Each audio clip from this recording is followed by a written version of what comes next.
চার বন্ধুর রহস্যময় ঘটনার কথা আজকে আপনাদেরকে বলবো। প্রথমে একদিন আমরা ৪ বন্ধুর মধ্যে এক বন্ধুর বাড়িতে আমরা গেলাম বেড়াতে। তো সেখানে গিয়ে ওদের একটা দেখলাম বাংলো বাড়ি রয়েছে। অনেক পুরনো। কিন্তু দেখে আমার মনে হলো যে ওই বাড়িটার ভেতরে ঢুকি। তো আমি বন্ধুকে গিয়ে বললাম যে ৩ নম্বর বন্ধুকে গিয়ে বললাম যে, "কিরে তোদের এই বাড়িটায় কি ঢোকা যাবে?" তখন ও বলছে যে, "না রে এই বাড়িটায় ঢুকিস না।" তা আমি বললাম, "কেন?" বলছে, "বারণ করছি যখন শোন।" তাই আমি বললাম, "ঠিক আছে যখন বলছিস তাহলে যাবোই না।" বলে তো আমরা চলে আসলাম। ওই ওদের ওই বাগান বাড়ি থেকে ওদের বাড়িতে চলে আসলাম। তো এসে এবার গিয়ে আমরা সবাই মিলে ওদের বাড়িতে ঘুরে টুরে তারপরে যে যার বাড়িতে চলে আসলাম। তো একদিনকে মনে আমরা বাকি ৩ বন্ধু ভাবলাম যে একদিন আমরা সবাই মিলে ওকে না বলেই ওদের ওই বাড়িতে যাবো। ফটোগ্রাফারকে বললাম, যে ক্যামেরা করবে তাকে বললাম। বলে তো আমরা একদিন চুপি ওকে না বলে ওই বাড়িতে গেলাম। তো আমি ১ম এ দরজা দিয়ে ঢুকতে গেলাম। চারিদিকে বেড়া। এবার বাড়ির সামনেটা না পুরো গুহার মতন। চারিদিক অন্ধকার, মাঝখান থেকে গুহার মতো রাস্তা। তো আমি ওই গুহার ভেতরে ১ম এ আমি ঢুকলাম। ঢুকে দেখলাম যে একটা ঘর। ঘরের সামনে একটা ওই যে গরুকে খাবার দেয়, ওরকম একটা গামলা মতো রয়েছে। তাতে খানিকটা জলও রয়েছে। এবার তার মধ্যে কেমন যেন মৌমাছি টাইপের মাছি বিনবিন করছে। তো তাই দেখে আমি ভেতরে ঢুকলাম বারান্দায়।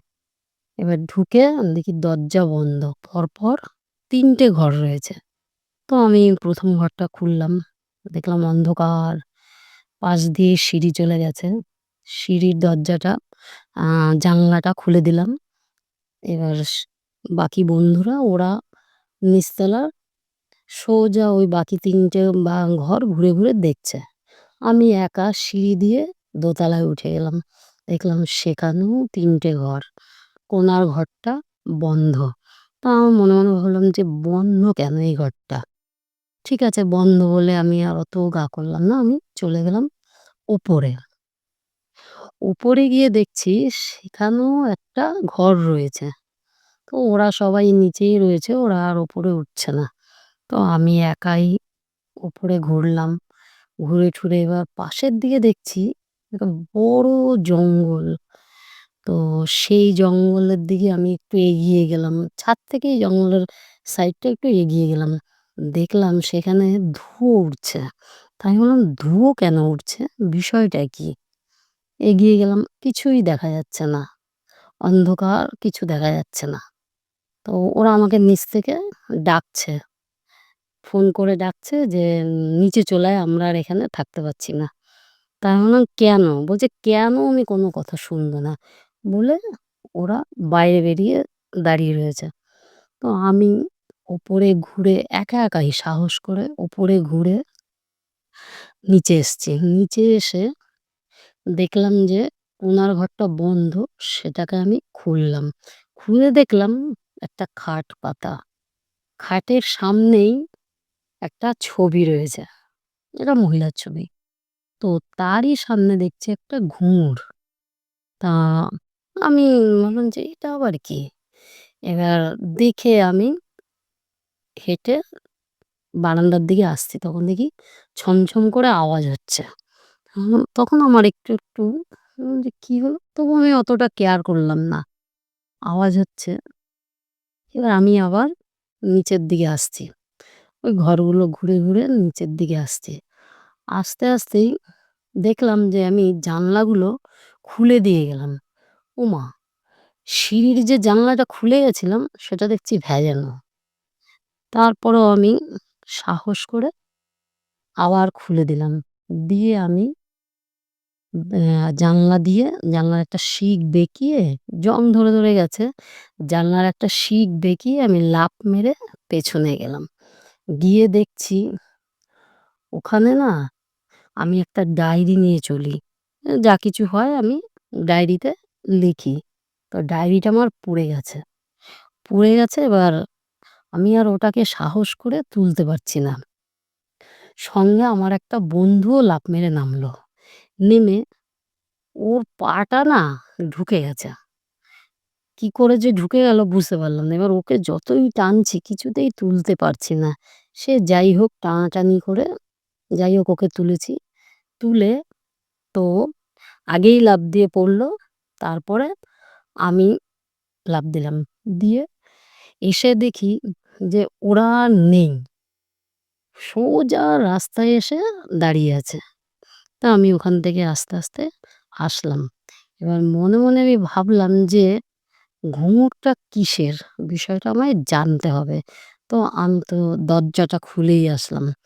এবার ওরা এসে আমাকে বলছে যে, "তুই এখানে যদি আর আসিস তোর সঙ্গে আমি আর কোনোদিনও কথা বলব না।" তা আমি বললাম, "কেন?" বলছে, "না বলব না যখন বলছি তো বলবই না। এই বিষয়ে আমি আর তোর সঙ্গে নেই।" বলে ওরা চলে আসলো। আমিও আস্তে আসলাম।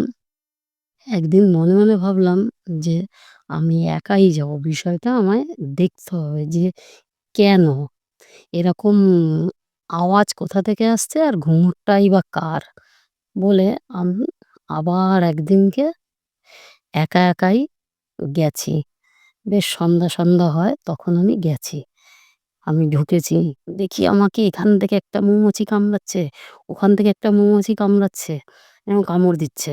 জ্বালাও করছে। বলে আমি দরজাটা খুলি।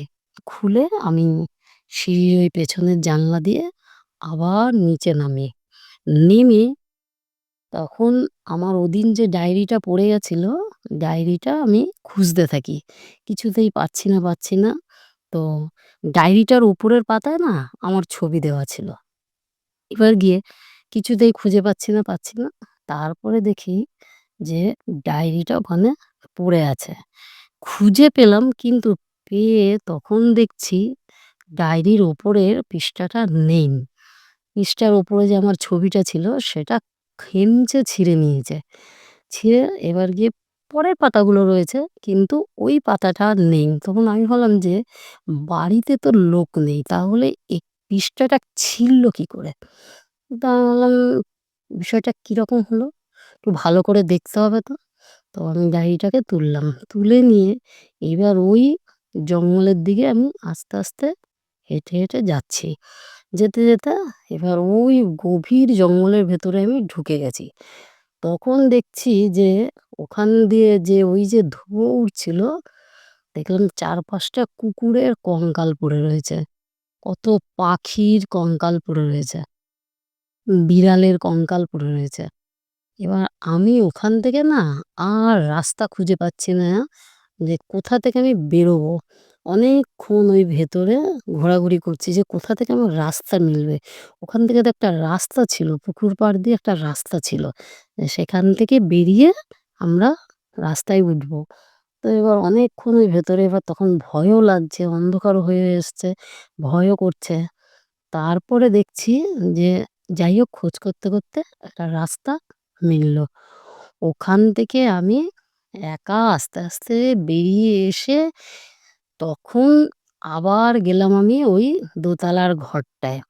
যে দেখি কিসের আওয়াজ আর ঘুঙুরটাই বা কোথায়? আচ্ছা এবার আমি ওপরে গিয়ে দেখছি ওই কোণার ঘরটায়। আমি দরজা খুলে এসছিলাম, দেখি দরজাটা আবার ভেজানো। তখন আমি আবার দরজাটাকে ঠেলা মেরে খুলে দিলাম। দিয়ে দেখছি ঘুঙুরটাও নেই, ফটোটাও নেই। তখন আমি বললাম বিষয়টা কী হলো? ঘুঙুরটাই বা গেল কোথায়? ফটোটাই বা গেল কোথায়?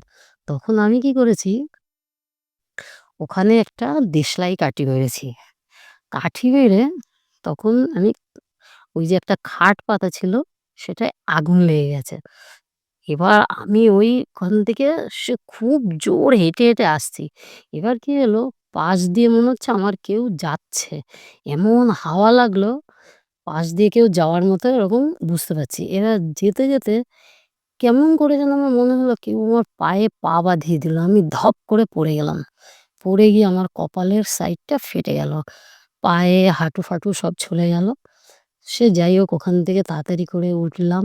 উঠে এবার গিয়ে এত ভয় পাচ্ছি তখন যে কেন একা একাই বা এখানে আসতে গেলাম। ওরা তো তাহলে ঠিকই বলেছিল। ওদের কথা শুনলাম না, আমি এখানে আসলাম। এখন ছেড়ে দে মা, কেঁদে বাঁচি অবস্থা। বলে এবার মনে, মনে এটা ভাবতে, ভাবতে তখন ও আসছে। এসে তারপরে দরজা খুলে ও বেরিয়েছে। বেরিয়ে এবার আসতে এসে এবার গিয়ে ওই বন্ধু ফোন করেছে তখন। বলছে, "তুই কোথায়?" বলছে, "কেন?" বলছে, "বল না তুই কোথায়? তুই নিশ্চয়ই আবার ওইখানে গেছিস?" বলছে, "না, আমি ওখানে যাবো কেন?"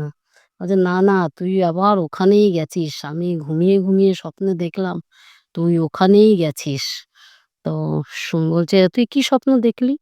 তখন বলছে, "শোন, তুই যে বাড়িটায় গেছিস ওখান থেকে আমি স্বপ্নে দেখছি বলছে যে, 'তোর বন্ধুকে বারণ কর আমার জায়গায় আসতে। আমি কিন্তু ওকে জানে মেরে দেবো।'"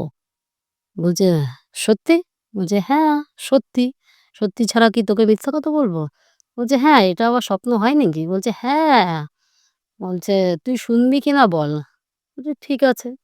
বলে ও বাড়িতে এসে অনেক রাত্রির পর্যন্ত তো ও ফটো এডিট-ফেডিট করে।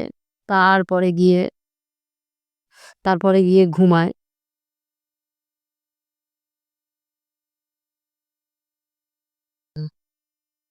তারপরে আমি বাড়িতে আসলাম। আসার পরে এবার গিয়ে আমি তো অনেক রাত পর্যন্ত ফটো এডিট করি। করে আমি শুতে গেছি। শোয়ার পরে এবার গিয়ে তখন ৩টে মতো বাজে। আমি বাথরুমে উঠেছি। এবার দেখছি কে যেন দরজা ঠকঠক করছে। আমি দরজাটা খুললাম। খোলার পরে দেখছি কেউ না। আমি আবার শুয়ে পড়লাম। তারপরে আমার বন্ধু যথারীতি পরদিনকে আবার ফোন করছে যে, "কিরে, তুই কি ওইসব ফটো-টটো ডিলিট করলি?" বলছে, "কেন?" যে, "তোকে বলছি ওই ফটো-টটো ডিলিট করে ফেল। তুই আর ওসব রাখিস না। ওসব রাখলে তোর আবার বিপদ হবে।" বলছে, "বিপদ কিসের?" বলছে, "হ্যাঁ, আমি স্বপ্নে দেখেছি তোকে জানে মেরে ফেলে দেবে।" আমার বন্ধুটা আমাকে বলছে। তা আমি বললাম, "কেন রে?" বলছে, "হ্যাঁ, তুই কিন্তু ওই ফটোটা আম ছাড়িস না।" বলছে, "কেন? আমি তো একটা ফটো ছেড়ে দিয়েছি।" তা ও বলছে যে, "তুই ফটো ছেড়ে দিয়েছিস?" আমি বললাম, "হ্যাঁ, আমি ফটো ছেড়ে দিয়েছি।" বলছে, "তোকে বলে আর পারলাম না।" তো আমি আবার পরদিনকে যাই হোক ব বসে, বসে কাজ-টাজ করলাম। কাজ করার পরে আমার এডিটিং শেষ হলো। তখন প্রায় ৩:১৫ বাজে। আবার সেই ঠক করছে। কুত্তাটা খুব কাঁদছে। আমার একটা কুকুর ছিল। সেই কুকুরটা খুব কাঁদছে। আমি বললাম, "কি হয়েছে? ও কাঁদছে কিসের জন্যে?" তো আমি কিছুক্ষণ পরে বাইরে বেরিয়েছি। বেরিয়ে দেখছি আমার কুকুরটা হাত পা ওপর দিকে দিয়ে ও চিত হয়ে শুয়ে পড়েছে। তা আমি বললাম, "কি হলো? ও এরকমভাবে শুয়ে রয়েছে কেন? কুকুর তো উপুড় হয়ে থাকবে। তো ও চিত হয়ে শুয়ে রয়েছে কেন?" তখন আমি ওর বুকের ওপর হাত দিলাম। হাত দিতে আমার হাতটা ঠান্ডা হয়ে আসলো। "কি হলো বিষয়টা?" তখন দেখছি যে ও মারা গেছে। তখন আমি আমার বন্ধুটাকে ফোন করলাম যে, "জানিস টমি আর নেই।" বলছে, "কেন? কি হয়েছে?" বলছে, "দেখলাম টমি মারা গেছে। আমি দরজা খুলে জাস্ট এইমাত্র দরজা খুলেছি। খুলতেই দেখি টমি এইভাবে পড়ে রয়েছে।" বলছে, "দেখ তাহলে তোকে আমি বারণ করেছিলাম। ও তোকে মেরে ফেলতে চেয়েছিল। তোকে পেল না। তাই ও টমির ওপর থেকেই তোর রাগটা মিটিয়ে নিল।" তো আমার তো খুব কান্না পেয়ে গেল। আমার এত শখের কুকুর, এতদিন ধরে পুষছি। আজকে ও এইভাবে মারা গেল। আমার ভুলে আমি কেন ওখানে যেতে গেলাম? ওই বাগানবাড়িতে গিয়েই আজ আমার এই অবস্থা হলো।